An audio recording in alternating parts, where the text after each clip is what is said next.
Hi there, this is Manny with Classic Auto Repair. We've got an update on the 65 Mustang. We're doing the bottom side inspection. I just kind of want to go over a few things that I found. I'm going to go ahead and start with the coolant leaks. Put the pressure test tool on your cooling system and pressurized it to about 17 pounds. That way, if there was a leak present, I would find it.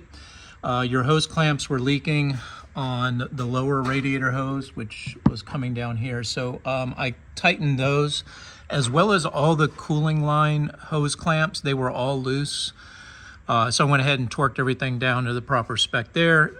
Pressure test revealed no further leak there. I also pressure tested the radiator cap, and it tested good.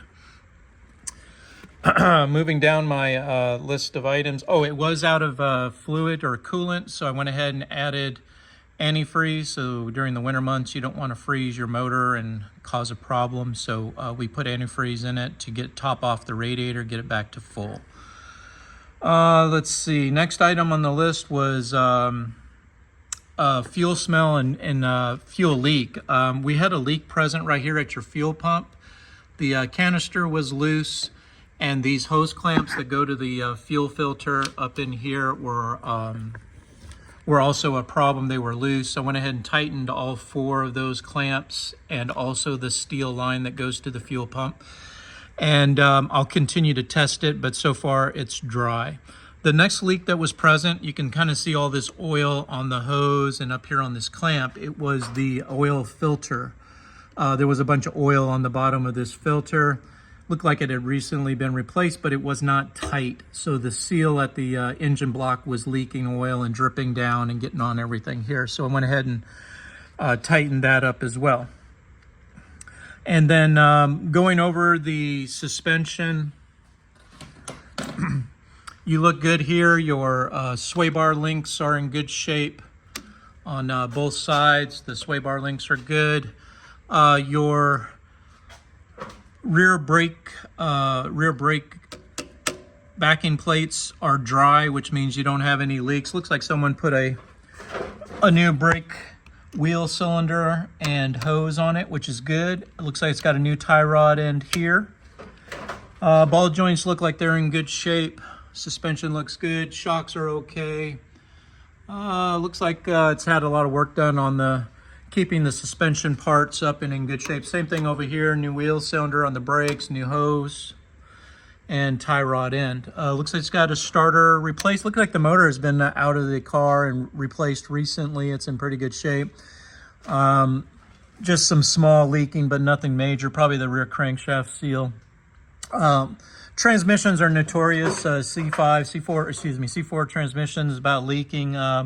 Not really much you can do because the fluid is actually over this gasket when the car sets. When the car sets, all the fluid from the torque converter drains out of the vehicle and goes into the pan, and it overfills the transmission, and then you get leaks like you see right here.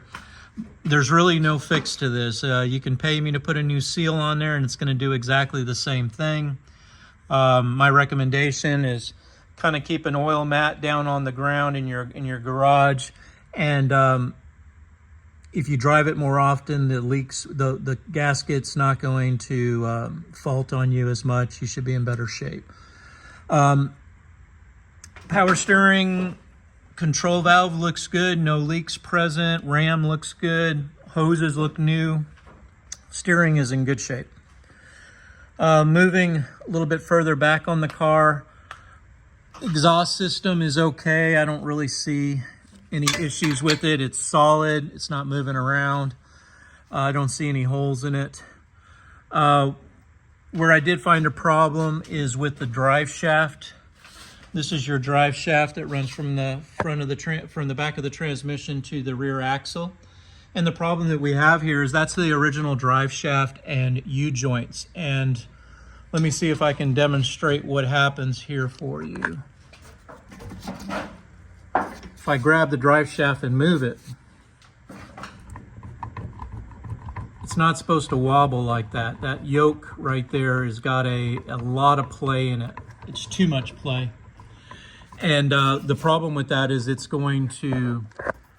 eventually going to fall apart, and then this drive shaft comes loose and it can be catastrophic. So something that you definitely want to address is a mission critical item.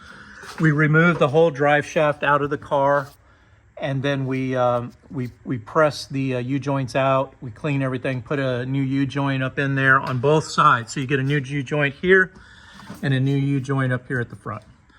You also have a pinion leaking down here, pinion seal, which you have to take the rear yoke off. There's a nut underneath here, and then there's a seal that's here. You can replace that seal, and that'll help with the oil that's dripping off the rear end axle. That would be not a critical thing. It's more of a maintenance thing, but while we have the drive shaft out, it'd be a good time to do that seal, because then you don't have, you can save on labor because we already have the drive shaft out of the car. All right, so floor pans look good. The subframe doesn't look like it's ever had any damage on the frame. Everything looks good here. Front of the, where normally we see damage on these cars, this all looks in really good shape. I don't even see anything other than cosmetic or surface rust. Everything is solid and clean and all present, hasn't been modified or damaged. Rocker panels, floor pans look pretty good. Original. I mean, no one's been under this as far as changing anything or modifying it. Everything looks good here along the rear frame rails, and then the back of the car. These are the original leaf springs. Not a problem. They hold up for a long time. Like I said, the exhaust has had work on it to make sure all the brackets are there. This is the original gas tank. It seems to be okay. I don't see any issues with it. One thing I did find back here, this is your axle vent hose right here. And what it does is it allows the axle to breathe, so it doesn't overpressurize and cause leaks at your axle seals on the end or up front here at the pinion yoke. So it has to ventilate. The problem is that this, even though it's been replaced recently, it has a tear in it right there, as you can see. And that's going to allow water to get into the rear end, and you don't want water in your gears up in here. That's very problematic.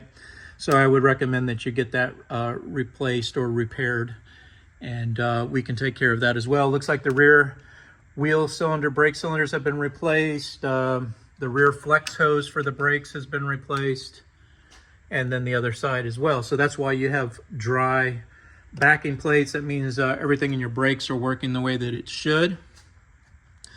Tires look good. I don't see any problems with them. I don't see any excess play in the front wheels as far as the ball joints. What we do is we grab them and we pull for play, and there's none present. So the bearings are in good shape. Everything's tight the way that it should be. Another issue that I found was the alternator belt was really loose. So I went and adjusted the alternator belt, tightened it so that the way you test that is if you can spin the alternator pulley, then it's too loose. And so I went ahead and tightened that as well.